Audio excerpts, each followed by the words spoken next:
Hello दोस्तों, कैसे हैं आप लोग। उम्मीद है आप सभी लोग बहुत अच्छे होंगे। हमारे यूट्यूब चैनल में आपका स्वागत है। चलिए शुरू करते हैं। युवा दिवस क्यों मनाया जाता है। भारत में स्वामी विवेकानंद की जयंती अर्थात 12 जनवरी को प्रतिवर्ष राष्ट्रीय युवा दिवस के रूप में मनाया जाता है। संयुक्त राष्ट्र संघ के निर्णय अनुसार सन 1984 ईस्वी को अंतर्राष्ट्रीय युवा वर्ष घोषित किया गया। इसके महत्व का विचार करते हुए भारत सरकार ने घोषणा किया कि सन 1984 से 12 जनवरी यानी स्वामी विवेकानंद जयंती का दिन राष्ट्रीय युवा दिवस के रूप में देश भर में सर्वत्र मनाया जाए।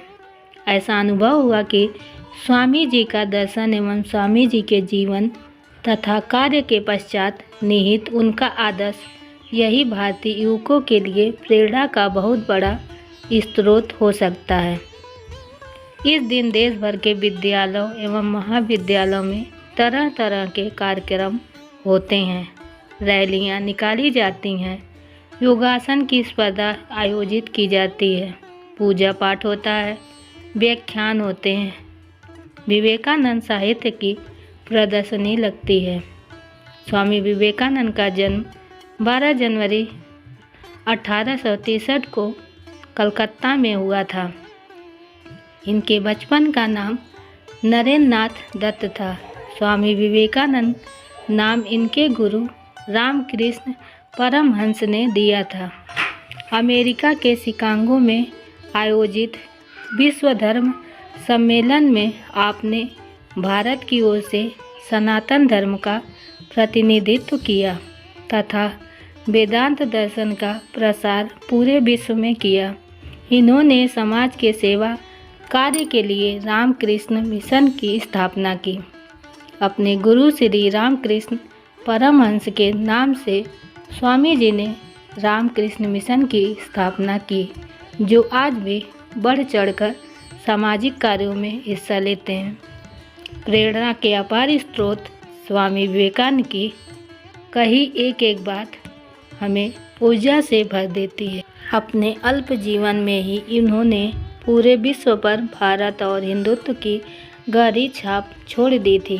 शिकागो में दिया गया उनका भाषण आज भी लोकप्रिय है और हमें हमारी समृद्ध सांस्कृतिक विरासत का आभास कराता है। स्वामी विवेकानंद जी जीवन का एक एक क्षण जन सेवा में लगाते थे और ऐसा ही करने के लिए सभी को प्रेरित करते थे। तो चलिए आज हम इस महापुरुष के अनमोल विचारों के बारे में जानते हैं। उठो जागो और तब तक मत रुको जब तक लक्ष्य की प्राप्ति ना हो जाए। खुद को कमज़ोर समझना सबसे बड़ा पाप है। तुम्हें कोई पढ़ा नहीं सकता, कोई आध्यात्मिक नहीं बना सकता। तुमको सब कुछ खुद अंदर से सीखना है। आत्मा से अच्छा कोई शिक्षक नहीं है। सत्य को 1000 तरीकों से बताया जा सकता है, फिर भी हर एक सत्य वचन सत्य ही होगा। बाहरी स्वभाव केवल अंदरूनी स्वभाव का बड़ा रूप है। ब्रह्मांड की सारी शक्तियाँ पहले से हमारी हैं। वो हम ही हैं जो अपनी आँखों पर हाथ रख लेते हैं और फिर रोते हैं कि कितना अंधकार है। विश्व एक विशाल व्यायामशाला है जहाँ हम खुद को मजबूत बनाने के लिए आते हैं। दिल और दिमाग के टकराव में दिल की सुनो। शक्ति जीवन है, निर्बलता मृत्यु है। विस्तार जीवन है, संकुचन मृत्यु है। प्रेम जीवन है, द्वेष मृत्यु है। किसी दिन जब आपके सामने कोई समस्या ना आए, आप सुनिश्चित हो सकते हैं कि आप गलत मार्ग पर चल रहे हैं। एक समय में एक काम करो और ऐसा करते समय अपनी पूरी आत्मा उसमें डाल दो और बाकी सब कुछ भूल जाओ। जब तक जीना तब तक सीखना। अनुभव ही जगत में सर्वश्रेष्ठ शिक्षक है। जब तक आप खुद पर विश्वास नहीं करते तब तक आप भगवान पर विश्वास नहीं कर सकते। जो अग्नि हमें गर्मी देती है, हमें नष्ट भी कर सकती है। यह अग्नि का दोष नहीं, चिंतन करो, चिंता नहीं, नए विचारों को जन्म दो। हम वो हैं जो हमें हमारी सोच ने बनाया है, इसलिए इस बात का ध्यान रखिए कि आप क्या सोचते हैं। सब गॉड है, विचार करते हैं, वे दूर तक यात्रा करते हैं। जैसा तुम सोचते हो वैसे ही बन जाओगे। खुद को निर्मल मानोगे तो निर्बल, और सबल मानोगे तो सबल ही बन जाओगे। कुछ मत पूछो, बदलने में कुछ मत मांगो। जो देना है वो दो, वो तुम तक वापस आएगा, पर उसके बारे में अभी मत सोचो। जो कुछ भी तुमको कमज़ोर बनाता है, शारीरिक, बौद्धिक या मानसिक, उसे जहर की तरह त्याग दो। तुम फुटबॉल के जरिए स्वर्ग के ज़्यादा निकट होगे बजाय गीता का अध्ययन करने के। वेदांत कोई पाप नहीं जानता, वो केवल त्रुटि जानता है। और वेदांत कहता है कि सबसे बड़ी त्रुटि यह कहना है कि तुम कमज़ोर हो, तुम पापी हो, एक तुच्छ प्राणी हो, और तुम्हारे पास कोई शक्ति नहीं है, और तुम ये वो नहीं कर सकते। किसी की निंदा ना करें। अगर आप मदद के लिए हाथ बढ़ा सकते हैं तो ज़रूर बढ़ाएं। अगर नहीं बढ़ा सकते तो अपने हाथ जोड़िए, अपने भाइयों को आशीर्वाद दीजिए और उन्हें उनके मार्ग पे जाने दीजिए। यही दुनिया है।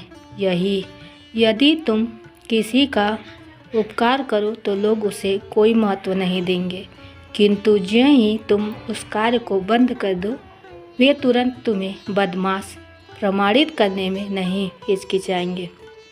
मेरे जैसे भावुक व्यक्ति अपने सगे स्नेहियों द्वारा ठगे जाते हैं।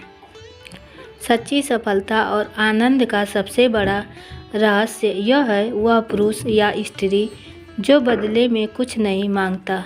पूर्ण रूप से निस्वार्थ व्यक्ति सबसे सफल है। एक विचार लो, उस विचार को अपना जीवन बना लो। उसके बारे में सोचो, उसके सपने देखो, उस विचार को जियो। अपने मस्तिष्क, मांसपेशियों, नसों, शरीर के हर हिस्से को उस विचार में डूब जाने दो और बाकी सभी विचार को किनारे रख दो। यही सफल होने का तरीका है। क्या तुम नहीं अनुभव करते हो कि दूसरों के ऊपर निर्भर रहना बुद्धिमानी नहीं है? बुद्धिमान व्यक्ति को अपने ही पैरों पर दृढ़तापूर्वक खड़ा होकर कार्य करना चाहिए। धीरे धीरे सब कुछ ठीक हो जाएगा। जब लोग तुम्हें गाली दें तो तुम उन्हें आशीर्वाद दो। सोचो, तुम्हारे झूठे दंभ को बाहर निकालकर वो तुम्हारी कितनी मदद कर रहे हैं। हम जो बोते हैं वो काटते हैं। हम स्वयं अपने भाग्य के निर्माता हैं। जो सत्य है उसे साहसपूर्वक निर्भीक होकर लोगों से कहो। उससे किसी को कष्ट होता है या नहीं, इस ओर ध्यान मत दो। दुर्बलता को कभी प्रश्रय मत दो। सत्य की ज्योति बुद्धिमान मनुष्यों के लिए यदि अत्यधिक मात्रा में प्रखर प्रतीत होती है और उन्हें बाहर ले जाती है तो ले जाने दो। वे जितना शीघ्र बह जाएं उतना अच्छा ही है।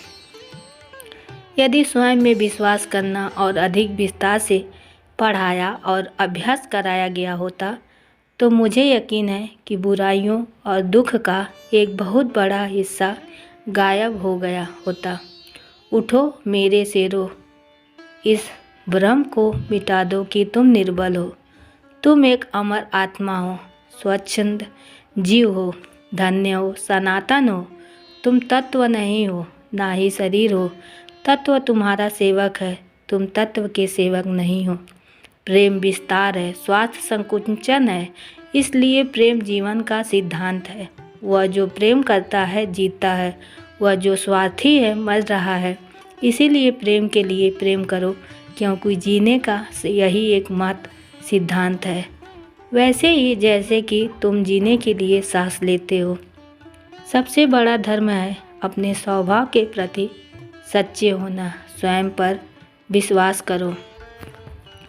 सच्ची सफलता और आनंद का सबसे बड़ा रहस्य यह है, वह पुरुष या स्त्री जो बदले में कुछ नहीं मांगता, पूर्ण रूप से निस्वार्थ व्यक्ति सबसे सफल है। जो अग्नि हमें गर्मी देती है, हमें नष्ट भी कर सकती है। यह अग्नि का दोष नहीं है। बस वही जीते हैं जो दूसरों के लिए जीते हैं। शक्ति जीवन है, निर्बलता मृत्यु है। विस्तार जीवन है, संकुचन मृत्यु है। प्रेम जीवन है, द्वेष मृत्यु है। हम जो बोते हैं वो काटते हैं। हम स्वयं अपने भाग्य के विधाता हैं। हवा बह रही है, वो जहाज जिनके पाल खुले हैं इससे टकराते हैं और अपनी दिशा में आगे बढ़ते हैं, पर जिनके पाल बंधे हैं हवा को नहीं पकड़ पाते। क्या यह हवा की गलती है? हम खुद अपना भाग्य बनाते हैं। ना खोजो ना बचो, जो आता है ले लो। शारीरिक, बौद्धिक और आध्यात्मिक रूप से जो कुछ भी कमज़ोर बनता है उसे जहर की तरह त्याग दो। एक समय में एक काम करो और ऐसा करते करते अपनी पूरी आत्मा उसमें डाल दो और बाकी सब कुछ भूल जाओ। कुछ मत पूछो, बदलने में कुछ मत मांगो। जो देना है वो दो, वो तुम तक वापस आएगा, पर उसके बारे में अभी मत सोचो। जो तुम सोचते हो वो हो जाओगे। यदि तुम खुद को कमज़ोर सोचते हो तुम कमज़ोर हो जाओगे। अगर खुद को ताकतवर सोचते हो तुम ताकतवर हो जाओगे। मनुष्य की सेवा करो, भगवान की सेवा करो। मस्तिष्क की शक्तियाँ सूर्य की किरणों के समान हैं। जब वो केंद्रित होती हैं चमक उठती हैं। आकांक्षा, अज्ञानता और असमानता यह बंधन की त्रिमूर्तियाँ हैं। यह भगवान से प्रेम का बंधन वास्तव में ऐसा है जो आत्मा को बांधता नहीं है, बल्कि प्रभावी ढंग से उसके सारे बंधन तोड़ देता है। कुछ सच्चे, ईमानदार और ऊर्जावान पुरुष और महिलाएं जितना कोई भीड़ एक सदी में कर सकती हैं, उससे अधिक एक वर्ष में कर सकते हैं। जब लोग तुम्हें गाली दे तो तुम उन्हें आशीर्वाद दो। सोचो, तुम्हारे झूठे दम को बाहर निकालकर वो तुम्हारी कितनी मदद कर रहे हैं। खुद को कमज़ोर समझना सबसे बड़ा पाप है। धन्य हैं वो लोग जिनके शरीर दूसरों की सेवा करने में नष्ट हो जाते हैं। श्री राम कृष्ण कहा करते थे, जब तक मैं जीवित हूँ तब तक मैं सीखता हूँ।